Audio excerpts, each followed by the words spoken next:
guys, welcome back. It is your favorite Gimp with Limp, and I'm here with another treat for you all from Columbia Games. When they sent me the first game, Quebec, that I've already covered, make sure you go check that one out. They also sent me Alliance, right? And I know you can't see it too well because I'm kind of zoomed in here, but anyway, they went ahead and sent me this. This is a multiplayer game set during the Napoleonic eras, and it reminded me a lot of Imperial Borders, just in the factions at play, the areas that are being fought over, the map layout, all of that, neutral factions. So let's go down to the table, show you all the components, give you a brief overview of how the game plays, and then we'll come back here for some final thoughts on it. And all right, here we are at the table. I've got the game set up so I can show you guys what it all looks like. And I went ahead and set this up in a 7-player game. I wanted to do that just because, I mean, look at it. Look at it. It looks good, man. It just looks good with all the blocks all across the map like that. I went ahead. The money is associated with the different factions, what they start with. That wouldn't actually be on the board, but all the blocks go with the units. Now, normally you would have these tilted down so your opponent couldn't see them, but obviously I'm filming, so I've got it all pointed up so you guys can see what the counters actually look like instead of just colored blocks. And I will say again, this game reminds me of Imperial Borders, right? So we've got Napoleon, Imperial Borders, a little past that time-wise, but still. Napoleon, big France, want to go attack everybody, take a whole bunch of stuff. And you've got all the same type factions associated. You've got Britain, France, Spain, Austria-Hungary, Prussia, the Ottomans, and Russia involved. And then the brown that you see kind of along the middle here, these are the independents, the neutrals of the game. But keep in mind, when I say neutrals, the neutrals can also be those other factions as well. They can be non-player controlled and basically become allied to one faction or another. But in saying all that, it does remind me of Imperial Borders because it's a similar premise and what all's going on. But this is like a much more streamlined, focused game than that. Imperial Borders just do the big, grand, massive, spread out, huge, massive game. Definitely go check that one out. But this is one where it's scaled down. A lot simpler battles going on, simpler movement. Yes, there's some hidden information with the blocks, but it's not as in depth as that. You can see basically what's going on, and combat itself is far more streamlined. So if you like games like Imperial Borders, but you want something smaller, something you could play in an evening, this might be one worth checking out. So besides all the colorful blocks that you do see, and something again I'll mention, they include an extra block for each one of the factions. I've mentioned this before that I like that they do that on the off chance that you get a misshapen block, an off-cut block. You do have one that is spare. Like I said before, in one of their other games, I did get one block that was off-cut, and I didn't have to use it because I had a spare. Those spares end up as toys for my kids because my little girls love colored blocks. But it is nice to have those just in case something does happen. When it comes to our map, our big, beautiful map here, it is the standard Wargame map size, and it is a mounted map. So besides the blocks and the map itself, we've got our rule book, which we'll go over the basics of the rules here in just a second. There is a deck of cards that comes with the game. It's going to be numbered 1 to 42, and the colors here is specific. That is going to come into play, and the numbers are specific. We'll get into that in a little bit, but there is one card for each leader of each faction, with, of course, Napoleon being the grand one, and he's actually a victory condition. Napoleon dies in the game, he's right there, then the game automatically ends. But those cards are different from the rest of them. They have some kind of special abilities to them, but for the rest of them, you're mainly looking at the color of the card and the number, but we'll get into that when we start talking about gameplay itself. The only other components besides those that I've mentioned thus far are the counters that you're going to have for the money, for 1s, 5s, and 10s that are included with the game. Plenty to take care of it. And then there are a handful of these little counters for each one of the different factions to designate areas that you can control. So France obviously wouldn't have to put them out on areas that are their homeland, obviously already of their color. But if they've taken a control of someone else, or maybe Austria is their ally, they can plop down a counter like this to show, hey, Austria-Hungary is an ally to French in this game.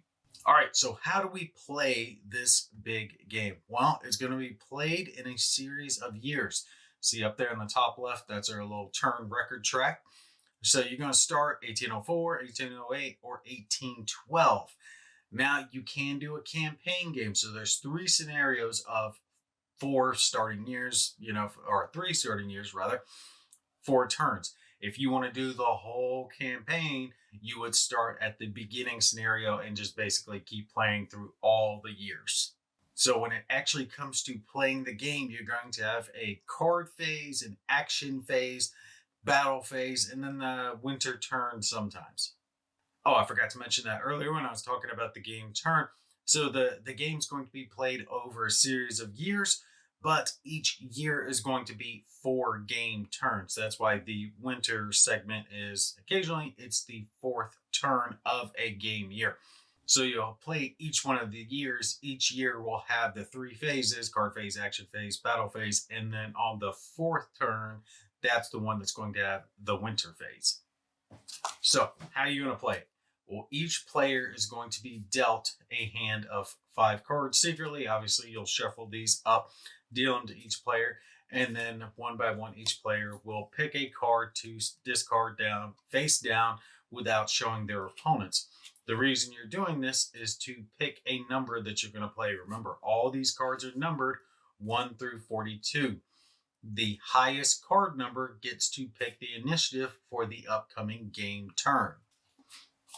Now, the cool part about the cards is that they dictate how the game is played, but they're not difficult to understand. For the most part, the cards are just what they are. Remember, these are getting dealt randomly face down to each player, right? So you're not going to know exactly what cards you're going to have, and they're not going to be your cards. Britain could get the Napoleon card, right? You could get whatever cards. All right, so when it comes to the play of the cards, it's actually really, really simple. Remember, these are going to be shuffled up, dealt randomly to each player, so you're not getting just the cards for your faction. It's not like Russia's getting all the green cards and France is getting all the blue cards. Nope, they're shuffled up, randomly dealt to each player. You are going to use these cards because they will grant you either 3 or 4 action points. It's easy to know which one they give you. If it is a card of your own nation, then you get it 4 action points for it. If it is a card of another nation, you can only get 3 action points for it. Now, the difference between the regular basic cards and the leader cards are the leader cards have the ability to give an event and they can kick off diplomacy. Every leader card will be different, but you can play a leader card of another nation. So it doesn't have to be your nation's leader card to gain the event. So like Cuesta here, he gets a cavalry charge before people start putting damn comments in the thing. +1 fire in round 1 for cavalry. This guy was, 1 enemy infantry does not fire in 1 battle in round 1, and so on for all the different leaders. They all have a different event that they can grant to the person who is playing that card. So if you're France, for example, any blue cards you play give you 4 action points. Any other colors that you play will only give you 3. If it is a leader card, you can do diplomacy. So what do I mean by diplomacy? Well, you're going to have a few minor factions, which again are represented by the brown blocks on the board. And if a player faction is not being played, they're called a NPE or NME. I forget what term they use, but basically a non-player empire, right? No players behind it. That empire can get allied to whatever players. Generally, you'll always have France and Britain, and then others as you add in more players to it. But it doesn't mean that these other factions aren't involved. They can just become allied to one of the factions of a player character. When it comes to the diplomacy itself, it's actually really simple. You play your leader card, whichever leader card you do have, you get a +1 modifier for initiating it. And then there are other modifiers for things like victory cities. They provide bonuses as well. And then you will put up either 1, 2, or 3 gold. Any other player that wants to compete against you will be able to match whatever gold you spend. So basically, you're having to buy your way into the roll, and you will roll 2d6 off against each other. Highest roll will win after comparing the modifiers. Say France was going for Austria-Hungary here, and Britain was competing against them. If France won, then you would just simply, mark them down. Hey, France won it. Now Austria-Hungary is allied to France. Now, that doesn't mean that you're going to now be drawing cards for Austria-Hungary as well. You would basically use your own actions. So those 3 or 4 actions that I talked about for the cards, if France had Austria-Hungary, they could use some of those actions that they had to perform actions with Austria-Hungary. All right, so what can you do with those actions? Well, I've gathered up some examples of all the different units here. We have a fort located here. We've got infantry here. You can tell by the crossed rifles. We have cavalry here, the crossed sabers. We have a leader with Napoleon. We have some artillery, and I grabbed a ship up just to show an example of a ship unit, but obviously ship will not be in the actual areas. They're going to be in the seas. So when it comes to the actions that you can use those AP points for, it's going to be either to perform movements, to perform levies, or you can save it as gold. So let's say France had played one of their own cards and they got 4 action points. That would give them 4 points to perform group moves, increase the units they have on the board, or gain some extra gold. Think of that as like the tax that they're getting, right? So you can either put more towards movement and attacking and gaining territory, but you're going to have less funds, obviously, because you're not saving as much of that as gold. You can do a group move for 1 point. And what I mean by group move is any units that are in one area can all be moved for 1 point. Now, the real limits that you're going to find with movement is that there's what's called border limits on this. And that is when you are moving units across from one area to another, there's always going to be some type of a border in between the two. It'll either be clear, it'll have a river, forest, mountains, marsh, strait, sea, coast, because you can do, sea landings. And it's easy to tell. You can see there's, rivers here, coastline obviously up there at the top. These right here, you can see that's a forest. Right along here, you can see that that's a mountain. And that's going to affect how many blocks can cross that. It's going to be anywhere between 2 blocks and 4 blocks. You do have no limit when it comes to sea crossings, though. But depending on the type of border you're crossing will limit the amount of blocks that can cross from one area into another. Now, that does not mean you can't have reinforcements coming from a different area. So you can have forces from up here cross, and then you can have forces from down here cross over. As long as they're crossing a different border, that's fine. You just can't exceed those limits with a single crossing. So what do I mean by levy? Well, levy is real easy to understand. You can either buy, let's say they didn't have their infantry, you could buy a single 1-step infantry unit that you can place in your own homeland territory. Same with the cavalry, artillery, any units that you don't have the board, you can buy that for 1 step. If you've got units on the board that you want to reinforce, a levy is just rotating it by 1 to increase its combat value. You can levy a unit for 1 AP. The new blocks are referred to as cadres, so basically they can only go in the homeland. But for that 1 AP, you're either increasing the strength of a unit that's already on the board or buying a new unit to put onto the board. And that last action that I was talking about, the gold one, real easy to understand is that since you only get so many card plays, that's where you're going to be getting your money. So you need to save some of that back so you can have funds to spend. You're not spending money towards units, right? The action points effectively cover that. It's kind of simulated there when you're raising the troops, but you will need cash flow for things like diplomacy actions. So you're going to have to reserve some of your action points to be able to fill your coffers. Now, of course, combat is one of the key things about this game. You're going to be moving forces around. You're going to be engaging different stacks of blocks, enemy units, and you need to know how combat works. And there's actually a relatively deep system here that is very easy to understand how it works. So that's part of the reason I grabbed out all these blocks so you could see an example of a little bit of everything. A unit is going to have its strength and then it's going to have its firepower. Okay. Its strength is whatever the levy amount is, whatever that top number is, right?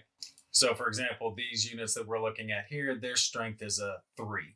That means that they get to roll 3 dice in combat. So they're bigger. There's more of them. They're getting to chuck more dice. Great. Okay. Easy to understand. What does the firepower mean? Well, the firepower is the number that they're looking for and when they are going to fire in combat. It is a very, very easy system to understand.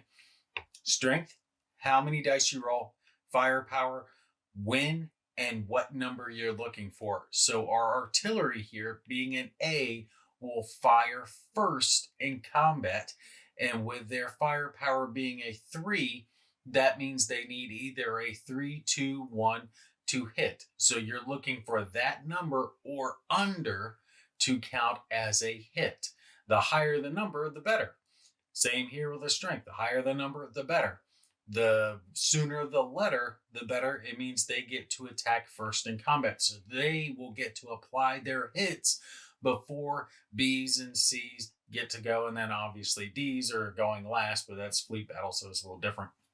Now, when it comes to who fires first with the same letter, let's say we had defending and attacking units who both have A, the defending unit will always get to fire first. So defenders get that little bit of an advantage. So if you have an attacking A and a defending A, the defending A gets to fire before the attacking A.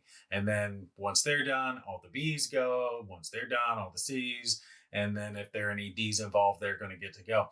It is really just that simple.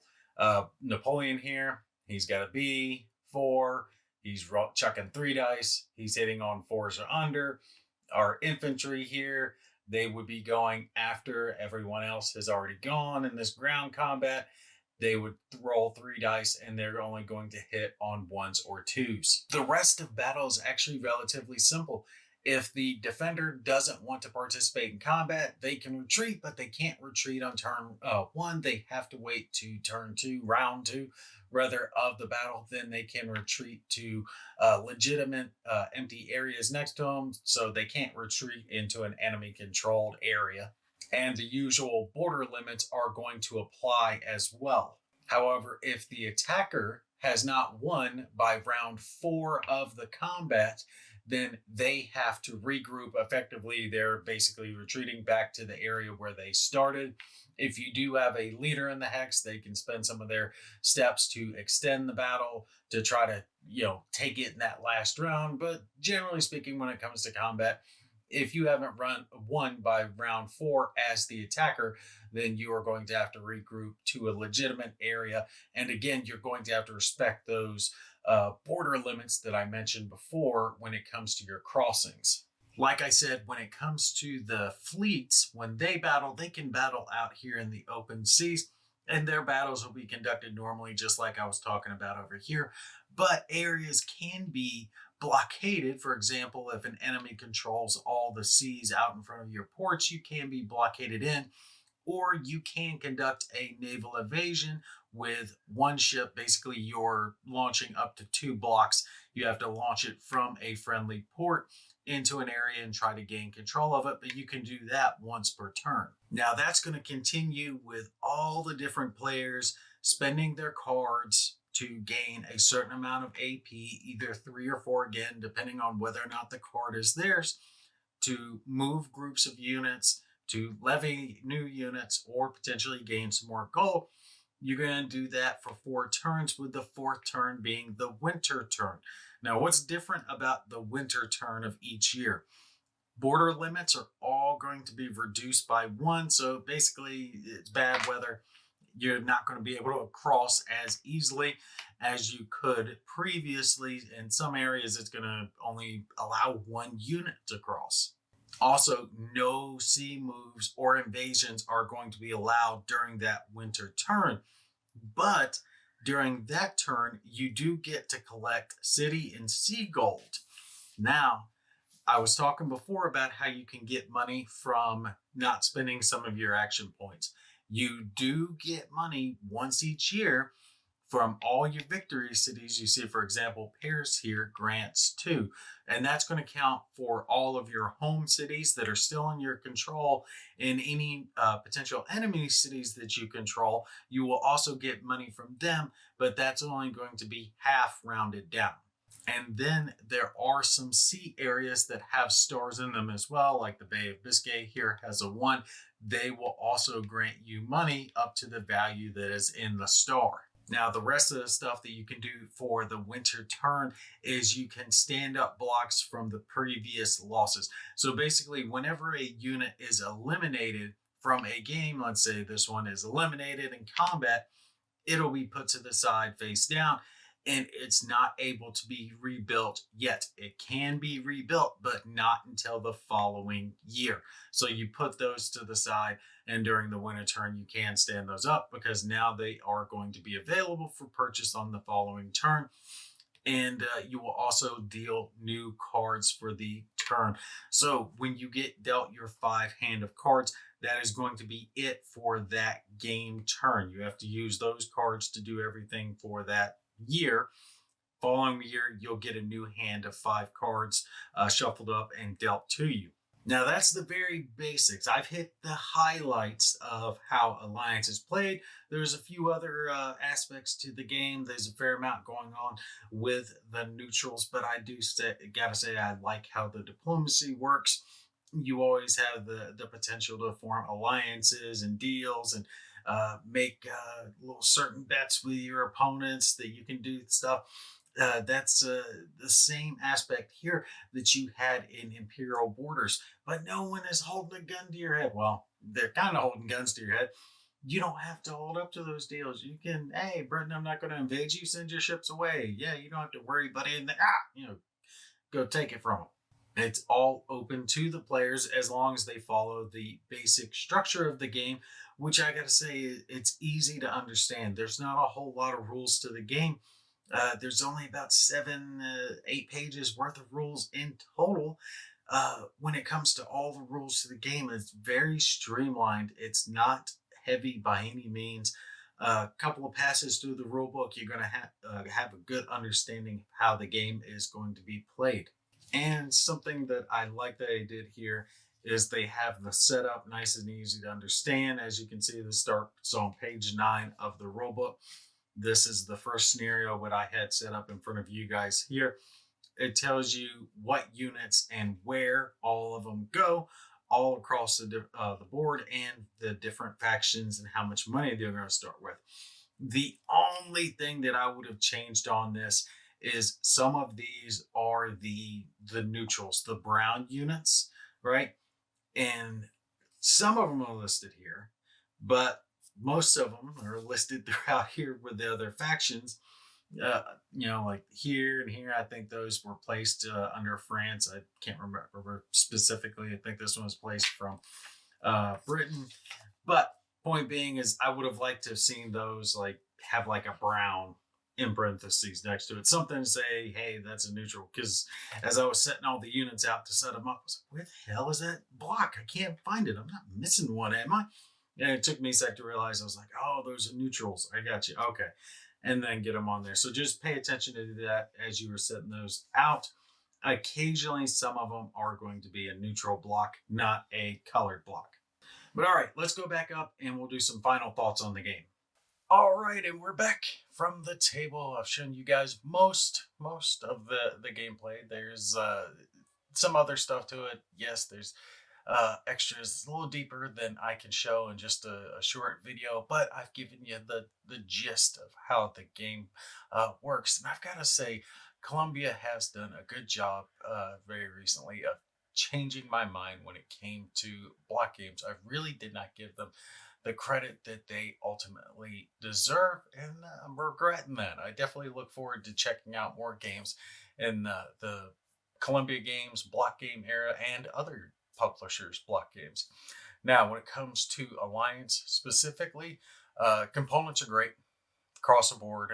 Blocks are very nice. Mounted boards always great. Uh, Counters were included. And at first, I was thinking it could use more of the counters that symbolize the control of certain areas. But in my thinking over it, I don't think that you're going to have to put too many of those counters out. You only really need one to signify that a neutral faction is allied with you. So you don't need quite as many of the control counters. So I think the amount that they included in the game probably can be sufficient. You can make do if you need one or two extras. As far as the gameplay is concerned, I quite like the gameplay. I think the combat system is actually a little deeper than I first saw in Quebec. Quebec, it was very streamlined. Whatever your strength was, that's how many d6 you roll, and if you hit a six, you win. Here it was quite different. There was a firing order, so it behooved you to have a mix of units because some of your units, like artillery, could fire before the infantry could fire. And obviously, cavalry would be able to fire before the infantry. You get those charges in, right?